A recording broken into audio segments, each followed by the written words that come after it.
Okay, students. Now we are studying the what are the types of the solid. There are two types of the solids. First is called crystalline solids, and second is the amorphous solids. So these are the two types of the solids.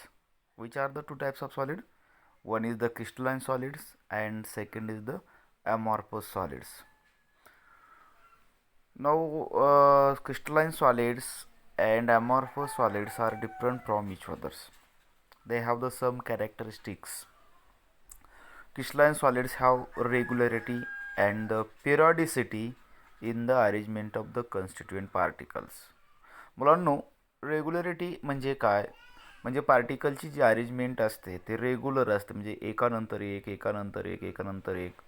आणि पिरियॉडिसिटी म्हणजे काय? तर जो pattern आहे तो pattern repeat होत जाणं याला पिरियॉडिसिटी असं म्हणायचं. म्हणजे एखादी गोष्ट पुन्हा पुन्हा तीच तीच येणं याला पिरियॉडिसिटी असं म्हणायचं. रेग्युलरिटी म्हणजे एकानंतर एक एकानंतर एक एकानंतर एक आणि तेच पार्टिकल येणं याला पिरियॉडिसिटी असं म्हणायचं. So crystalline solids have the regularity and the periodicity in their constituent particles. In the arrangement of the constituent particle, is this the characteristics of the crystalline solids? Crystalline solids have the sharp melting points.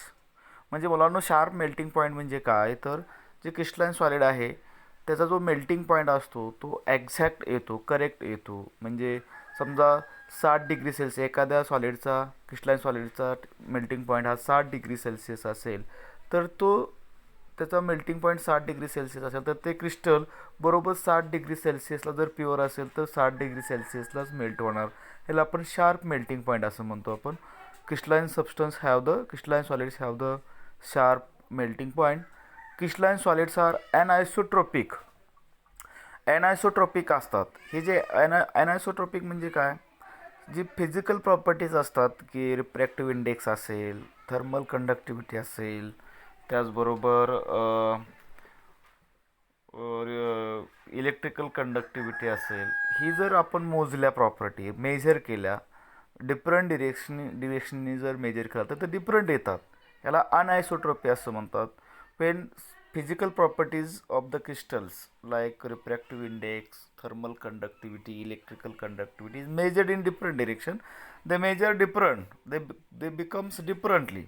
So this property is called anisotropic. And all the crystalline solids are the anisotropic.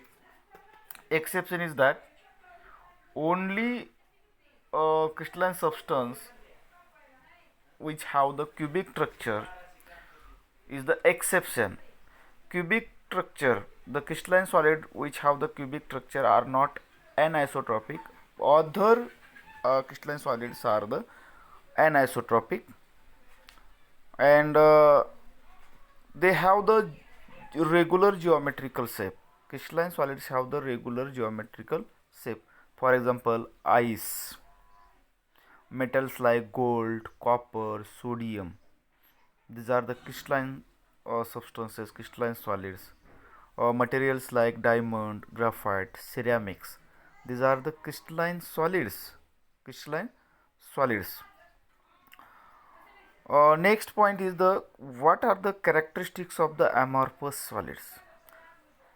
Amorphous solids, they have the motion. Constituent particles of the amorphous solid have the motions. Therefore, they are also called supercooled liquid also. Amorphous solid is also called supercooled liquids or also called pseudo solids. Pseudo solid का म्हणायचं मुलांना amorphous सॉलिडला?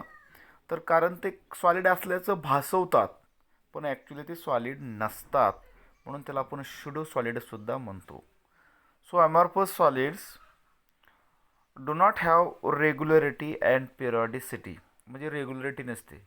म्हणजे जे particle असतात त्या amorphous सॉलिडमधले जे लहान लहान घटक असतील, लहान पार्टिकल्स असतील, कण असतील, हे रेग्युलर अरेंजमेंटमध्ये नसतात. त्याचबरोबर तो जो पॅटर्न आहे अरेंजमेंटचा तो पिरियॉडिक नसतो. म्हणजे तो परत परत येणार नाही. म्हणजे गॅप असेल, वेगवेगळा असेल, तो पॅटर्न वेगळा असतो. म्हणून आपण असं त्याला म्हणतो की do not have the regularity and periodicity. They don't have sharp melting point. म्हणजे जे अमॉर्फस सॉलिड असतात त्यांना शार्प मेल्टिंग पॉईंट नसतो. याचाच अर्थ काय, जर एखाद्या सॉलिडचा मेल्टिंग पॉईंट आपण घ्यायला लागलो, तो समजा तर रेंजमध्ये येतो, समजा 45 ते 50, 60 ते 70, किंवा 65 ते 70 अशा रेंजमध्ये येतं. कारण हे जे अमॉर्फस सॉलिड असतात हे ज्याचा आपण मेल्टिंग पॉईंट घेतो त्यावेळेस ते सुरुवातीला स्मूथ होतात, मेल्ट होतात. त्यांचा जो मेल्टिंग पॉईंट आहे तो फिक्स येत नाही, शार्प नसतो, रेंजिंगमध्ये येत असतो, वेगवेगळा येत असतो. म्हणून त्याला आपण do not have the sharp melting point असं म्हणतो. They are isotropic. आता आयसोट्रॉपिक म्हणजे काय, जर आपण रिफ्रॅक्टिव्ह इंडेक्स असेल, थर्मल कंडक्टिव्हिटी असेल, किंवा इलेक्ट्रिकल कंडक्टिव्हिटी असेल, ही जर आपण मेजर केली तर ती वेगवेगळी येते. वेगवेगळ्या अँगलनी मोजली, वेगवेगळ्या डिरेक्शननी मोजली तर ती वेगवेगळी येते. म्हणून आपण त्याला आयसोट्रॉपिक असं म्हणतो. क्रिस्टलाइन जे अमॉर्फस सॉलिड असतात हे आयसोट्रॉपिक असतात. एक्झाम्पल जर विचार केला तर रबर असेल, ग्लास असेल, हे तार असेल. तार नावाचा एक पदार्थ आहे, जो सबस्टन्स आहे, तो सुद्धा काय आहे, ॲमॉर्फस सॉलिड आहे. त्याचबरोबर प्लास्टिक असेल, प्लास्टिकसुद्धा अमॉर्फस सॉलिड आहे. त्यानंतर ग्लास, वेगवेगळे ग्लास असतील, मेटॅलिक ग्लास असेल, वेगवेगळे अलॉय असतील. अलॉयसुद्धा जे आहे, मेटल आणि मेटलॉइडचे अलॉय जे असतात हे सुद्धा ॲमॉर्फस सॉलिड्स असतात.